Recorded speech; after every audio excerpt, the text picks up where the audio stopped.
at airports all over the world. Hey, did you see a flying disc out by C-17? Something is happening. Pilots on the ground are reporting a UFO sighting. Airlines and government agencies deny it. Certainly there was a cover-up. But Tower Audio exposes the truth. We saw it a half hour ago. Why are UFOs penetrating our most vulnerable airspace? There could be something serious happening at O'Hare Airport.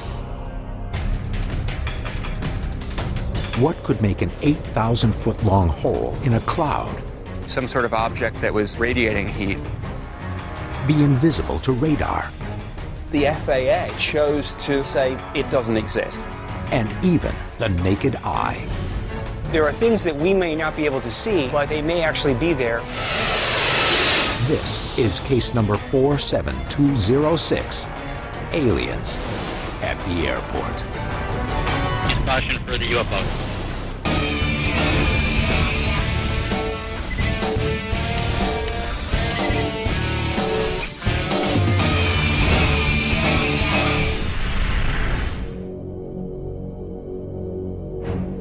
November 7th, 2006, 4:15 p.m.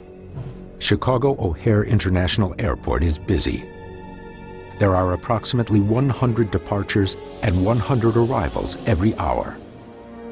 But one object seems to have eluded the virtual web of radar and air traffic control that envelops the congested airspace.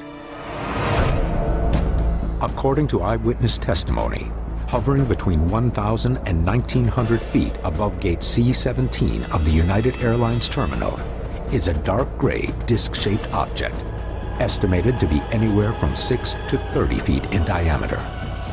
The alleged UFO is reported by as many as a dozen United and O'Hare employees, including ground personnel, taxi mechanics, managers, and pilots. Air traffic control is made aware of the UFO, but claims it does not see the object on radar or from their tower. Then, at approximately 4:34 p.m., the alleged object shoots into the sky at incredible speed, blasting a hole through the dense cloud cover. To this day, United Airlines and the FAA say nothing unusual happened on November 7th. You're struck by the fact that on that afternoon, a lot was going on that never made it out into the public, and that everybody there was looking to sweep it under the rug. You've got the entire air traffic control system at Chicago all involved in what appears to be, to use their own words, a UFO sighting. The descriptions that we're hearing from these United mechanics are that this is clearly a solid craft, whatever it is.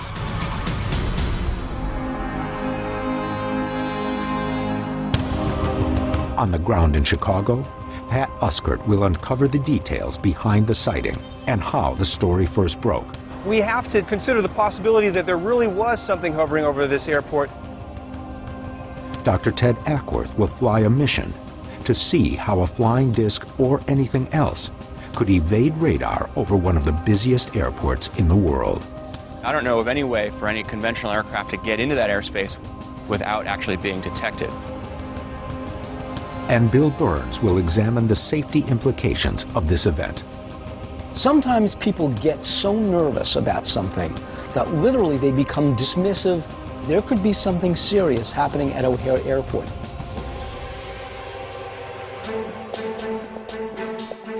January 1st, 2007. After 2 months of research, journalist John Hilkovich of the Chicago Tribune publishes an article exposing the sighting at O'Hare Airport. You're a Pulitzer Prize-winning journalist. How did you end up breaking this major UFO story? Well, yeah, it's completely unusual for me to be working in this area.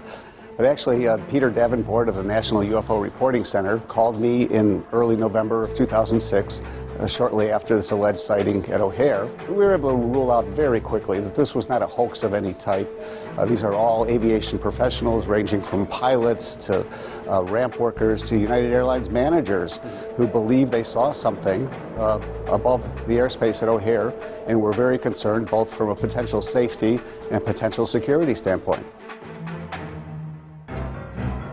John's research reveals that at some point after 4 p.m., a United ramp worker at gate C-17 looks up and reports seeing a dark gray disk, which is later estimated to be approximately 22 feet in diameter, hovering between 1,000 and 1,900 feet above the gate. He tells the two mechanics inside the plane. A United Airlines manager hears the account over his company radio, walks outside of his office, and he too supposedly sees the disc-shaped object. Finally, two pilots parked at a gate also report seeing the UFO. After approximately 15 minutes, the disk accelerates up through the dense clouds and leaves behind a hole distinctly showing blue sky up above. But because the object does not appear on radar and cannot be seen from the control tower, the FAA refuses to investigate. I at first tried to laugh it off, and then just followed up with, well, our theory, and emphasizing theory, was this was some kind of weather phenomenon, but there was no investigation of any type. Despite the witnesses' years of experience, the FAA proposes that the UFO is nothing more than a trick of light on the low cloud cover.